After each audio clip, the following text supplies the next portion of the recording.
ofrezca a los cristianos ofrendas de alabanza, a gloria de la víctima propicia de la Pascua, Cordero sin pecado, que a las ovejas salva, a Dios y a los culpables unió con nueva alianza.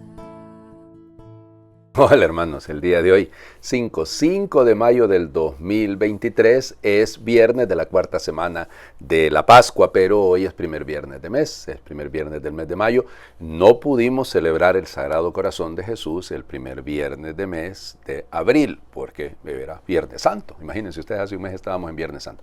Y entonces, pues hoy sí tenemos que celebrarlo, oigan, y ya les digo, no solo, lo saben, ¿no? Mi parroquia es Sagrado Corazón de Jesús, pero no por eso únicamente, sino por el mismo hecho de la devoción que debe existir grande y crecer cada día más en torno a esos sagrados corazones que tanto pues han amado al mundo, sobre todo el Sagrado Corazón de nuestro Señor, que tanto ha amado al mundo y que tampoco es correspondido. Y así que tenemos que enmendar en la medida de todas nuestras posibilidades todo el daño que hemos causado con nuestros pecados, con nuestras faltas y con las faltas de todos nuestros hermanos. Hoy es día de San Hilario de Arles. Cuidado que no hay que confundirlo con Hilario de Poitiers, que este es doctor de la iglesia y además es uno de los más grandes santos de la antigüedad. Este es un santo muy interesante, murió a los 49 años, él nació más o menos, se supone, en el año 401 o algunos biógrafos dicen 403. Era del norte de Galia, por lo que se sabe, de Francia, pues, de una familia noble y pues vinculado a San Honorato, que de hecho fue el que lo precedió allí en Arles. Pues él le acompañó como obispo y todo, pero él realmente estaba en Lergán. Y cuando se dio cuenta que estaba muriendo Honorato, fue a acompañarlo como buen hijo, digamos así, y lo fue a acompañar y ahí estuvo y no lo dejaron irse y ahí nomasito lo nombraron obispo la gente. Acuérdense que en aquel entonces era así, no era por aclamación, era la gente la que realmente nombraba a los obispos. Y entonces, pues se da esta situación que él se queda ahí. Arles es sede, digamos, en ese momento, pues una de las diócesis principales de Galia y junto con Lyon, pero sobre todo Arles, y entonces de alguna manera era metropolita, o sea, él tenía que ver con la elección de los otros obispos que habían alrededor, en las diócesis que hoy en día llamaríamos sufragáneas, ¿no? Y resulta ser que él entra en conflicto con un tal Celidonio, que lo destituyen en un concilio, en un sínodo, y había otros santos ahí presentes, ¿no? Guillermo de Auxerre, o sea, había varios, Germán de Auxerre, perdón, y otros santos, o sea, gente de peso, que se dan cuenta que ha actuado de manera incorrecta, que su doctrina no es correcta. Pero el Celidonio se fue a hablar a Roma, el Papa León Magno lo escucha y le da la razón, y entonces le piden a Hilario que vaya, él va, participa de un sínodo también en Roma y pues expone su causa de por qué lo habían destituido a este otro y el Papa al final le dice que no, que había cometido un error. Y cometerá todavía uno más, y aquí sí es muy evidente, porque destituye, nombra obispo a uno cuando el obispo todavía no ha muerto. El obispo del lugar no ha muerto. Y entonces resulta ser que se recupera el que se estaba muriendo, y entonces al final termina viendo en esa diócesis dos obispos al mismo tiempo. Y eso evidentemente va a ser un desastre, ¿no? Y el Papa nuevamente le va a llamar la atención. Y alguno dice, bueno, terminaron peleados, pero no es tan cierto, porque resulta ser que hay que ser rigurosos en el estudio histórico, ¿no? Que cuando él muere, porque como les digo, él muere un 5 de mayo, a los 49 años, muere muy joven, muy jovencito, pues entonces resulta ser que el Papa siempre que escribía y se refería a él y escribiéndole al que lo sucedió ahí en Arles, él decía, a Hilario, de feliz memoria, a Hilario, mi hermano, recuerdo a Hilario, mi hermano. Entonces quiere decir que él murió, pues, claro, alguno dirá, padre, pero es un santo, sí lo es, y discúlpenme, pero es que si ustedes piensan que es que los santos todo lo hacen perfecto, nos equivocamos. cometió algunos errores, se equivocó, y eso no le quita su calidad como pastor y no le quita el hecho de que se consideró santo desde pues, la Edad Media, ¿no? Desde está terminando la Edad Antigua, porque termina para nosotros en la Iglesia el año 476 con la caída del Imperio Romano de Occidente. O sea que interesante, ¿no? Podemos equivocarnos, pero no dejar de mantenernos fieles a la Iglesia, no dejar de escuchar al Papa, no dejar de ser obedientes y sobre todo trabajar por el bien de la unidad. Vamos a las lecturas del día de hoy. Ya les digo, les advierto con tiempo que vamos a tener problema otra vez el día de hoy. Hechos de los Apóstoles, capítulo 13, versículos del 26 al 33. En aquellos días Pablo continuó su predicación en la sinagoga de Antioquía de Pisidia con estas palabras: hermanos míos, descendientes de Abraham y cuantos temen a Dios, este mensaje de salvación les ha sido enviado a ustedes. Los habitantes de Jerusalén y sus autoridades no reconocieron a Jesús y al condenarlo cumplieron las palabras de los profetas que se leen cada sábado. No hallaron en Jesús nada que mereciera la muerte y sin embargo le pidieron a Pilato que lo mandara a ejecutar. Y después de cumplir todo lo que de él estaba escrito, lo bajaron de la cruz y lo pusieron en el sepulcro. Pero Dios lo resucitó de entre los muertos, y él, ya resucitado, se apareció durante muchos días a los que lo habían seguido de Galilea a Jerusalén. Ellos son ahora sus testigos ante el pueblo. Nosotros les damos la buena nueva de que la promesa hecha a nuestros padres nos la ha cumplido Dios a nosotros, los hijos, resucitando a Jesús, como está escrito en el Salmo 2: tú eres mi hijo, yo te he engendrado hoy. Palabra de Dios, te alabamos, Señor. Yo sé que algunos están pensando, aquí va a estar el problema no está aquí, porque este discurso que hemos comenzado a leer ayer, que yo creo que yo les dije que era en Perge, me parece que, claro, es que Pablo lleva Pafos, pasa a Perge y luego sube a Antioquía de Pisidia. O sea, vamos, es la misma zona, es esta misma zona.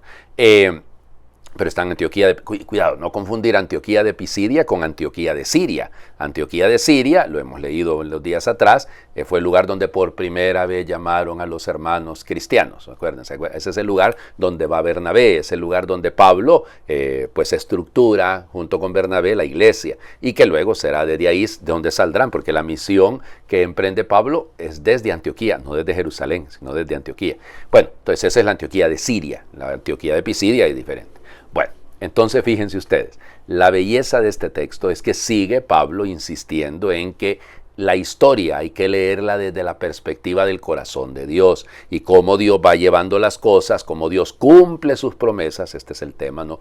Cumple sus promesas y la promesa la ha cumplido en Cristo. Es en Cristo donde a los que se prometió a los padres ahora se cumple en los hijos. Y la gran esperanza, por eso, fíjense, la promesa hecha a nuestros padres, Dios la ha cumplido resucitando a Jesús. O sea, el gran anuncio, que es la lógica no precisamente del misterio de la salvación, es esa, que en Cristo muerto y resucitado alcanzamos la salvación, alcanzamos la gracia por su misericordia infinita para con nosotros. Este es un punto clave, este es un punto importantísimo, eso no lo duden.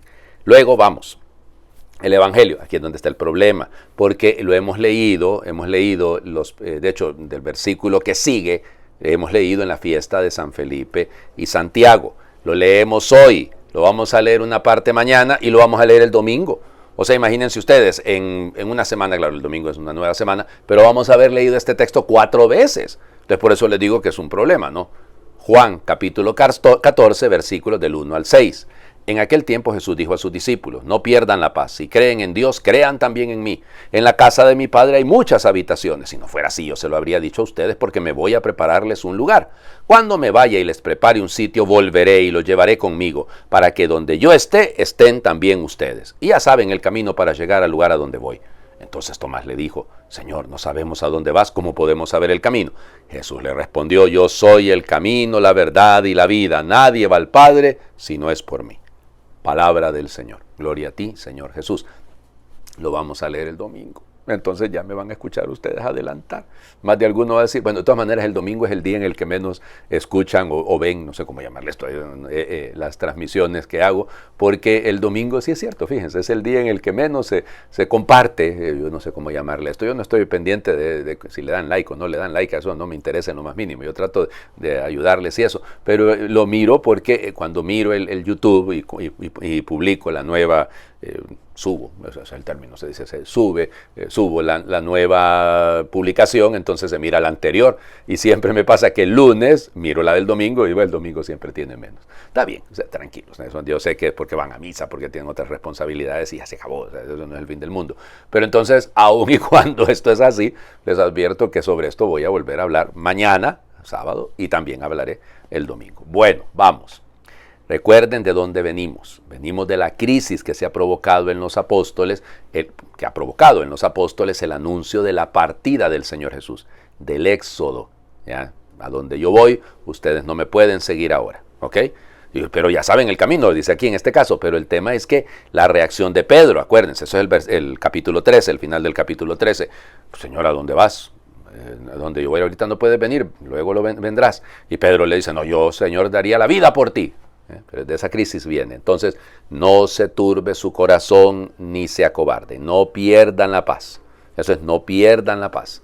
Esto es importante, ¿no? El Señor, que de hecho va a ser el gran regalo del resucitado, la paz con ustedes, nos dice antes de morir, antes de resucitar, lógico, ya nos está anunciando. No pierdan la paz. ¿Cómo no hay que perderla? ¿Cómo no se pierde la paz? Digámoslo así.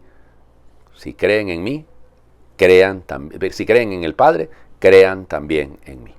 Me estoy trabando mucho últimamente, ya se fijaron, ¿no? Si creen en el Padre, crean también en mí. Insisto en lo que les he dicho varias veces. En el Evangelio de Juan no existe la palabra fe, no aparece la pistis, lo que aparece es el verbo pisteo, el verbo creer, y lo van, como diría, presentando Juan de diferentes maneras. Lo vamos a ir viendo precisamente en este texto, porque hablará de conocer, ¿ya? O sea, hablará de ese conocimiento, luego hablará del permanecer, o sea, pero todo va en la misma línea, o sea, todo tiene ¿cómo les diría? Está vinculado en sí mismo, creer, conocer, permanecer, o sea, estos son los verbos que él va a ir empleando para hablarnos de esa relación personal. Si creen en Dios, crean también en mí, ¿ok? ¿Y por qué tienen que creer en mí? Porque yo lo que les prometo es esto, yo me voy a prepararles un lugar. Y fíjense que el término que utiliza aquí para referirse a preparar un lugar es exactamente el que se utiliza para decir como que voy a arreglarle una cama a alguien. O sea, como que voy a prepararle por eso habla de mansiones, dicen otras traducciones, ¿no? Pero en la casa de mi padre hay muchas mansiones. Bueno, está bien, pero eso lo vamos a escuchar. Pero yo a lo que voy es a esto, a prepararles un sitio. Y entonces es como el trabajo que hace una buena mamá, de acuerdo, que va preparándole la cama al hijo que viene de viaje, a la hija que viene, que regresa porque ha estado fuera, y entonces le prepara un lugar. Esta es una imagen preciosa porque, insisto, es una imagen de mamá. Es la imagen de alguien que tanto me ama, que quiere que donde yo esté, dice el Señor Jesús, que a donde yo esté, que también estén ustedes conmigo. Esto es todo el plan de la salvación. O sea, es todo la vida eterna es eso, es estar con Él. Yo no sé por qué esas imágenes ridículas que nos encontramos a veces de pensar que la vida eterna es que usted se muere y entonces le ponen un par de alitas, le ponen una arpita y lo sientan en una nube y échese usted a tocar el arpa durante toda la eternidad. No, Señor. ¿No? ¿Vamos a alabar a Dios toda la eternidad? Claro que sí, pero no es esa ridiculez. O sea, es estar con Él para que donde yo esté, estén también ustedes. El anuncio es duro. Y ya saben el camino para llegar al lugar a donde yo voy. Y claro, Tomás, ¿ya? Les pregunta, yo no sé, nosotros no sabemos. Luego va a ser Felipe el que va a reaccionar, ¿no? Pero, Señor, no sabemos a dónde vas, ¿cómo vamos a saber el camino? Y la declaración de Jesús, yo soy el camino, la verdad y la vida. Nadie va al Padre si no es por mí. No hay otro mediador, no hay otra posibilidad. El único camino es Cristo. La única verdad es Cristo, la única vida es Cristo, punto. Si me permiten por el tiempo lo dejo aquí, porque el domingo voy a hablarles un poquitito más de eso. Hagamos oración. Señor, tú eres el camino que conduce hacia el Padre, a la salvación. En las encrucijadas de la vida, cuando no sabemos por dónde avanzar y tenemos la tentación de tomar los caminos más fáciles y cómodos, recuérdanos, Jesús, que tú eres el camino más seguro que desemboca en la felicidad más plena y duradera. Señor, tú eres la verdad sobre Dios, el hombre, la vida y el mundo. Tú nos has revelado que Dios es Padre, que Dios tiene corazón de madre, que el oficio de Dios es amar y perdonar. Tú nos has enseñado que todas las personas estamos llamadas a vivir como hijas de Dios y como hermanas. Tú nos has mostrado que el mundo es un gran campo que necesita brazos dispuestos a transformarlo en una casa abierta a todos. Ayúdanos a vivir de acuerdo con tu verdad. Jesús, tú eres la vida y has puesto en cada persona el deseo ardiente de vivir en plenitud. Solamente tú, Cristo, puedes colmar el deseo de amor del corazón humano. Nadie como tú da el valor y la alegría de vivir. Agradezco y acojo, Señor, el torrente de vida que me ofreces gratuitamente. Amén. El Señor esté con ustedes y les bendiga Dios por intercesión de San Hilario de Arles. El que es Padre, Hijo y Espíritu Santo, y su bendición descienda, les acompañe siempre.